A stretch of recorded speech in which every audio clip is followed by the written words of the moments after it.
మీ business ఏదైనా మీ ఊర్లో promotion చేయాలంటే అది సుమన్ టీవీతోనే సాధ్యం. ఇప్పుడే సంప్రదించండి. నమస్తే, వెల్కమ్ టు సుమన్ టీవీ. నేను మీ సింధు తులసి. ప్రస్తుతం కడప రిమ్స్ దగ్గర అయితే ఉన్నాము.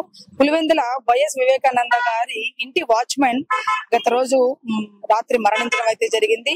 దానికంటూ పోస్ట్ మార్టం చేయాల్సిన కారణంగా ఆయన అయితే రిమ్స్ కు తరలించిన పరిస్థితి. ఒకసారి ఈ చావు వెనుక ఉన్నటువంటి కారణాలు ఏమై ఉండొచ్చు ఏంటి అనేది వాళ్ళ కుటుంబ సభ్యులు మరియు పోలీస్ వ్యవస్థలందరూ ఇక్కడే ఉన్నారు. ఒకసారి వారితో మాట్లాడే ప్రయత్నం చేద్దాం. పులివెందుల పోలీస్ స్టేషన్ లో ఆ విషయంలో 174 అంటే 194 బిఎన్ఎస్ కింద కేసు రిజిస్టర్ చేశారు. కేసు దర్యాప్తులో భాగంగా ఈ రోజు ఇక్కడ బాడీ ఇక్కడ ఉంది. ఇతను రంగయ్య గారిది. ఇతను మంచానికే బిల్డెన్ అయిపోయాడు, ఇంట్లోనే ఉన్నాడు. ఇతను ఇద్దరు గన్ మ్యాన్ ప్రొవైడ్ చేసినారు గవర్నమెంట్ తరఫున. నిన్న గన్ మ్యాన్ నవీన్ రెడ్డి ఊపిరి తీసుకోవడంలో కొద్దిగా ఇబ్బంది పడుతున్నారు అనే విషయం వీళ్ళ భార్యకి చేరవేస్తే వీళ్ళ భార్య ఇంటికి వచ్చింది సుశీలమ్మ. 108 ఫోన్ చేసి అంబులెన్స్ పిలిపించి ఇమ్మీడియట్ గా తీసుకుపోయి గవర్నమెంట్ హాస్పిటల్ పులివెందుల ట్రీట్మెంట్ ఇప్పించడం జరిగింది. అక్కడ డాక్టర్స్ రిమ్స్ కి రెఫర్ చేసినారు. నిన్న ఈవినింగ్ సాయంత్రం 6:15 వచ్చి అడ్మిట్ అయినారు ఎమర్జెన్సీ వార్డులో. ట్రీట్మెంట్ తీసుకుంటూ అండర్ గోయింగ్ ట్రీట్మెంట్ 6:45 ఇతను చనిపోవడం జరిగింది. అక్కడి నుంచి మాకు డెత్ ఇన్ఫర్మేషన్ వచ్చింది. తర్వాత ఈమె సుశీలమ్మని సెక్యూర్ చేసుకుని స్టేట్మెంట్ రికార్డ్ చేసి ఎఫ్ఐఆర్ ఇష్యూ చేయడం జరిగింది 194 బిఎన్ఎస్ఎస్ కింద to know the real cause of death. So ఇప్పుడు మేము ఒక రిక్వెషన్ పంపించినాము డాక్టర్స్ కి, హెచ్ఓడికి. తర్వాత ఏమంటే టీమ్ ఆఫ్ డాక్టర్స్ వచ్చి పిఎం చేయాలని.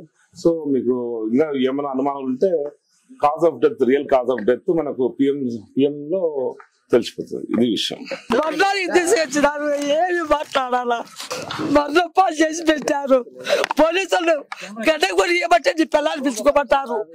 ఏదైనా హాస్పిటల్కి పోమంటే నీ పిల్లాన్ని రమ్మంటారు. పిల్లాన్ని వచ్చేందుకు పోలీసులు బయటకు ఎందుకు పెట్టారు?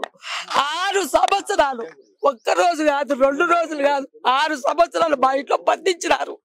చేతులు కాళ్ళు కట్టేసినట్టు సబ్ జైల్లో పెట్టినారు. మేము ఏ పాప చేసి పెట్టినారు. మాకు ఎన్ని లక్షలు ఇచ్చి పెట్టినారు. పట్టుకునేటోని పట్టుకోకుండా ఏమిలోని పట్టుకొని ఊగులు అన్నారు. మేము ఏం చేయాలా ఇప్పుడు? పోలీసు వాళ్ళే దీనికి కారణం మొత్తం పోలీసు వాళ్ళే. ప్రతిదానికి నీ పిల్లల్ని పిలుచుకో, ప్రతిదానికి ఆ ఇప్పకొక్క కాలికి పెద్ద ఇంటి హాస్పిటల్కి పోదామంటే నీ పిల్లల్ని పిలుచుకొచ్చుకోపోయి వచ్చా, నీ పిల్లల్ని పిలుచుకొచ్చుకోపో. మేము నాకెవరు పెడతారు? జగన్ ప్రభుత్వంలో 3,000 పింఛన్లకు వచ్చే 3,000 వల్ల బతికినాము. తిరగాలక మాకు ఎవరు సహాయం చేసినారు? అదే పింఛన్ అంటే 3,000 లెక్క డైపర్లకు అవుతాయి. అవు 4,000 తిండి ఏం తినాలా? నీళ్లు 20లో నుండి 24 సంవత్సరాల వరకు నేను భార్యని అనుకోకుండా కూడా పోలీసు వాళ్ళు నా భర్తను అంత బాగా చూసుకుంటున్నారు. ఇప్పుడు ఉండేటోళ్ళు మాకేం సంబంధం? మేము కాయలు అనే గుంతకు తీసుకొచ్చినాక నాకు ఫోన్ చేసినారు. గుంత పాలైనాక పొద్దున నాకు అనుమానం వచ్చింది. నా భర్త నన్ను దోశ పెట్టినా, నాకు ఇప్పుడు దోశ పెట్టాలంటే దోశ తిన్నాడు. నువ్వు తినని కూడా నన్ను కూడా అన్నాడు. నువ్వు నేను తింటాలి అంటే ఈ పొద్దు తిను బాడి, నేను మళ్ళీ నేను దూటికి పోతాను. 7 కళ్ళ నీళ్ళు పెట్టినాడు. కళ్ళ నీళ్ళు పెట్టి ఇప్పుడు ఇంటికి కళ్ళకు నీళ్ళు పెడతాను. చపాతి పెట్టి తింటావంటే ఆడ పెట్టిపో, ఏముండు వచ్చేటాలకు ఉండు. ఈ పొద్దు ఏం పోయినావులే ఉండని కూడా కన్నాడు. పోకుంటే అట్లా నా బాధ అది నేను నెరవేర్చుకోవాలి కాదు. నేను ఉద్దేశంతో పోయినా. కాలికి చిటికినేల కడడంతో దెబ్బ తగిలింది. అది దెబ్బ తగిలింటే కనుక కాలు తీసేస్తాము, కడపకు రావాలన్నారు. పులిందల హాస్పిటల్కి పోయింటే కాలు తీసేస్తాం, కడపకు పంపన్నారు. కడపకు పంపంటే నేను షుగర్ లేదు, ఏం లేదు, కాలు తీసేస్తాం, పరిస్థితి ఎదుకుంది అని పోలీసు వాళ్ళు డాక్టర్లు ఎట్ట మాట్లాడుకున్నారో నాకే తెలుసు.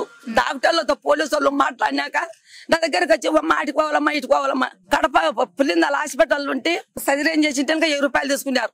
ఆటో వానికి 700 కట్టినా. బాగుండేటువంటి మళ్ళీ హాస్పిటల్కి ఎందుకు తీసుకుపోవాలా? మా ఇంట్లో చేర్చండి, బతికిన నాళ్ళు వండి పెట్టుకున్నాం. హాస్పిటల్కి ఎందుకంటే నా మీద పగ పట్టినారు పోలీసు వాళ్ళు.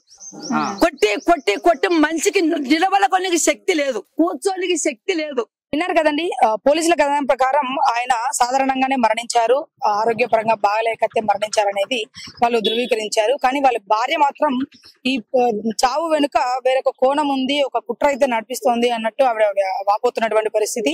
గత 6 సంవత్సరాల నుంచి మమ్మల్ని బయటకు కూడా అడుగు పెట్టనీయకుండా మమ్మల్ని అయితే తీవ్రంగా ఇబ్బంది అయితే పెడుతున్నారు. అసలు మేము ఏం పాపం చేశామని ఇప్పుడు పూర్తిగా నా భర్తను కూడా చంపేశారు అని ఆవిడైతే వాపోతున్నటువంటి పరిస్థితి.